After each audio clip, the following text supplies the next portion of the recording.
नमस्कार, मेरा नाम धर्मेंद्र चाहर है।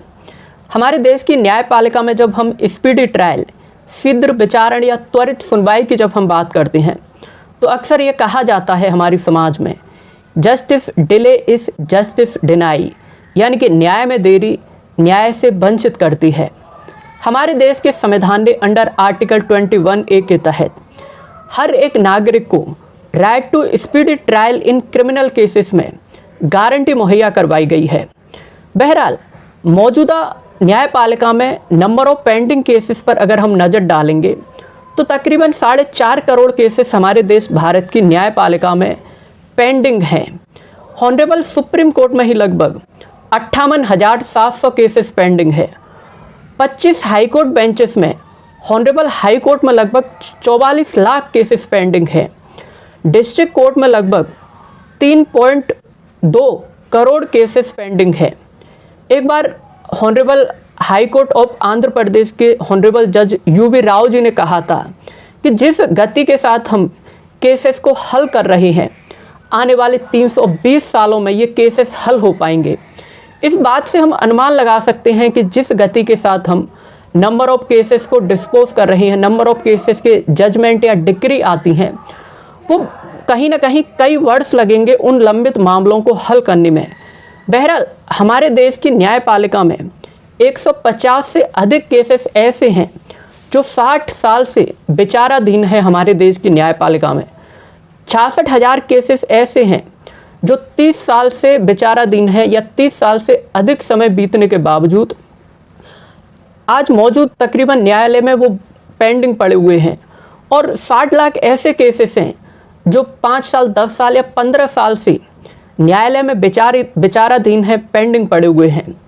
पेंडिंग केसेस के मामले में उत्तर प्रदेश, महाराष्ट्र और वेस्ट बंगाल जैसे राज्य सबसे आगे हैं।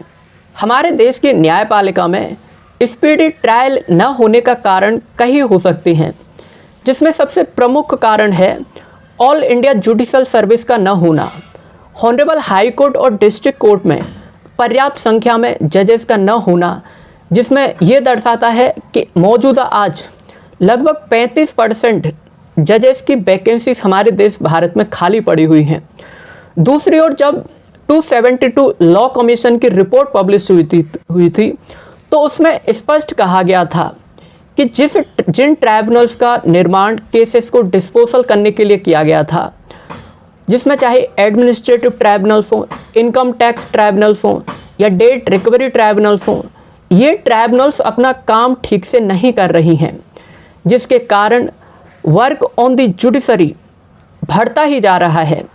दूसरी ओर हम ये भी देखते हैं कि हमारे देश की न्यायपालिका में lack of infrastructure in judiciary, जिसमें चाहे कोर्ट रूम का निर्माण हो, चाहे एडवोकेट्स के लिए चैम्बर्स का निर्माण हो या अदर बेसिक फैसिलिटीज़ का निर्माण करना हो, जिसमें चाहे district court, honourable high court में एडवोकेट्स और जजेस के लिए लाइब्रेरीज का निर्माण करना हो। इन सारी बेसिक बुनियादी चीज़ों को हमें हर एक हालत में जुडिशरी में उनका निर्माण करना होगा। बहरहाल हमारे देश की न्यायपालिका में FIR, NCR रजिस्ट्रेशन से लेकर ट्रायल्स के दौरान अक्यूज पर आरोप सिद्ध होने तक लगभग 5 से 10 साल लगते हैं। परिणाम स्वरूप हम देखते हैं कि अपराधी को समय पर सजा नहीं हो पाती है। न्याय की आस में बैठा हुआ आम व्यक्ति न्याय से वंचित होता है। न्याय पाना हमारे देश भारत में आज इतना महंगा होता जा रहा है कि आम व्यक्ति कोर्ट के चक्कर लगाते थक हार कर, हताश निराश होकर व्यक्ति हार मान लेता है। तो आज ये आवश्यकता है कि हमारे देश भारत की ऑनरेबल न्यायपालिका, ऑनरेबल जुडिशरी स्पीडी ट्रायल को या एक निश्चित समय में ट्रायल्स कंप्लीट हो सकें, पुलिस ऑफिसर अपना काम ठीक से कर सकें, समय पर ऑनरेबल कोर्ट के सामने चार्जशीट या ट्रायल्स में इन्वेस्टिगेशन या अन्य बेसिक चीज़ों में मदद कर सकें। इसके लिए आवश्यकता है कि सभी अपनी जिम्मेदारियों का निर्वहन करते हुए देश की न्यायपालिका में परिवर्तन लाने के लिए सभी लोग अपनी अपनी जिम्मेदारी संभालें।